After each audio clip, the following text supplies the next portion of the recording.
Bismillahirrahmanirrahim. Assalamualaikum warahmatullahi wabarakatuh. Alhamdulillahirabbil alamin. Wassalatu wassalamu ala asyrofil anbiya'i wal mursalin sayyidina Muhammadin wa ala alihi wa sahbihi ajmain. Amma ba'd.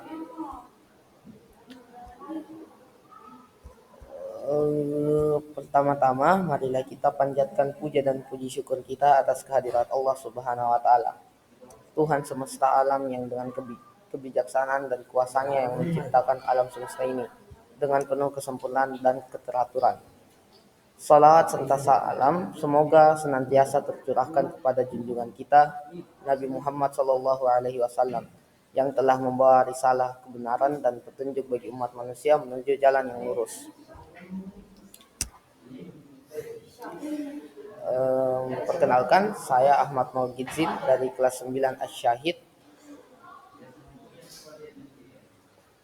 Di sini saya akan menjelaskan materi tentang perjalanan hidup manusia, yang dimana dimulai dari perjalanan alam roh hingga berakhir di surga atau neraka. Setiap tahapan mungkin memiliki makna penting dalam menentukan nasib akhir kita. Mari kita mulai dengan memahami tahapan-tahapan ini satu persatu. Tahap pertama yaitu alam roh. Tahap pertama adalah alam roh atau alam arwah. Sebelum kita lahir ke dunia, jiwa kita berada di alam roh. Di sini setiap jiwa mengakui keberadaan dan kebesaran Allah serta menerima takdirnya. Allah Subhanahu wa taala berfirman dalam Al-Qur'an bahwa ketika Allah mengambil perjanjian dari anak-anak Adam, mereka mengakui bahwa Allah adalah Tuhan mereka. Tahap kedua ialah alam kandungan. Setelah alam roh, kita memasuki alam kandungan. Setelah pembuahan, zigot berkembang menjadi embrio dalam rahim ibu. Pada tahap ini, Allah menanamkan jiwa ke dalam tubuh. Proses pembentukan fisik dan organ tubuh berlangsung di sini. Sebagaimana disebutkan dalam hadis bahwa malaikat meniupkan ruh pada janin setelah usia 4 bulan. Tahap ketiga ialah alam dunia. Setelah lahir, kita memasuki alam dunia. Kehidupan duniawi adalah masa ujian dan kesempatan untuk beribadah serta melakukan amal baik. Di sini kita mematuhi ajaran Islam dan menjalankan tanggung jawab sosial serta spiritual. Dunia ini adalah ladang amal, tempat kita menanam benih-benih kebaikan untuk dipetik hasilnya di akhirat nanti. Tahap keempat, alam kubur atau barzakh. Ketika kita meninggal, jiwa kita memasuki alam kubur atau barzakh. Di alam kubur, jiwa mengalami kesenangan atau penderitaan sesuai dengan amal perbuatannya di dunia. Rasulullah Shallallahu Alaihi Wasallam bersabda bahwa kubur bisa menjadi taman dari taman-taman surga atau lubang dari lubang-lubang neraka. Tahap kelima, kehancuran dunia. Tahap selanjutnya adalah kehancuran dunia atau kiamat. Pada akhir zaman, dunia akan mengalami kehancuran. Semua makhluk akan mengalami kematian dan dunia akan dihancurkan sebagai bagian dari siklus menuju kehidupan akhirat. Allah Subhanahu wa taala berfirman bahwa pada hari kiamat bumi akan digoncangkan dengan goncangan yang dahsyat. Tahap keenam yaitu hari kebangkitan. Pada hari kiamat semua manusia akan dibangkitkan dari kematian. Ini adalah awal dari kehidupan akhirat di mana setiap individu akan dihisab atau dihitung amal perbuatannya. Allah Subhanahu wa taala berfirman bahwa manusia akan dibangkitkan dari kuburnya seperti belalang yang bertebaran.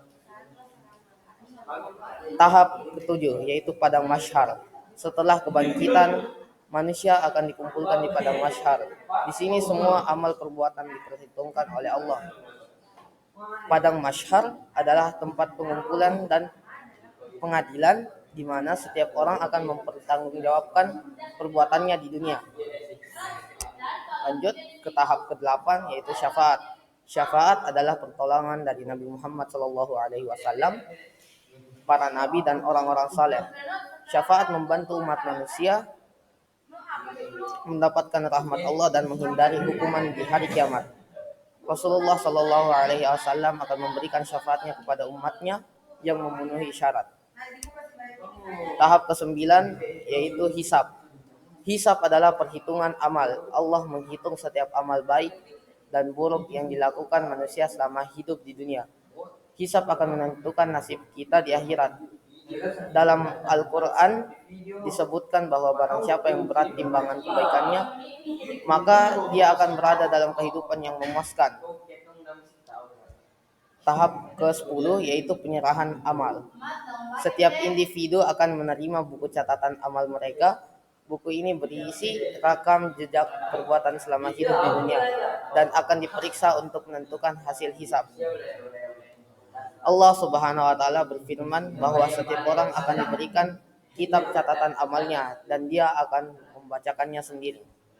Tahap ke-11 yaitu mizan. Mizan adalah timbangan amal perbuatan baik dan buruk. Di sini amal kita akan ditimbang untuk menentukan hasil akhir berdasarkan keseimbangan amal. Allah Subhanahu wa taala berfirman bahwa timbangan pada hari itu adalah benar dan barang siapa yang timbangan kebaikannya maka dia akan beruntung. Tahap ke-12 yaitu telaga. Haud atau telaga Nabi Muhammad SAW di surga adalah tempat di mana umatnya akan mendapatkan air untuk menghilangkan dahaga setelah melewati proses hisab. Telaga ini adalah salah satu bentuk rahmat Allah kepada umat Nabi Muhammad SAW. Tahap ketiga yaitu tahap ke-13 yaitu tahap terakhir yaitu surga atau neraka. Akhir dari perjalanan ini adalah surga atau neraka bagi mereka yang amal baiknya diterima dan memenuhi syarat untuk mendapatkan rahmat Allah.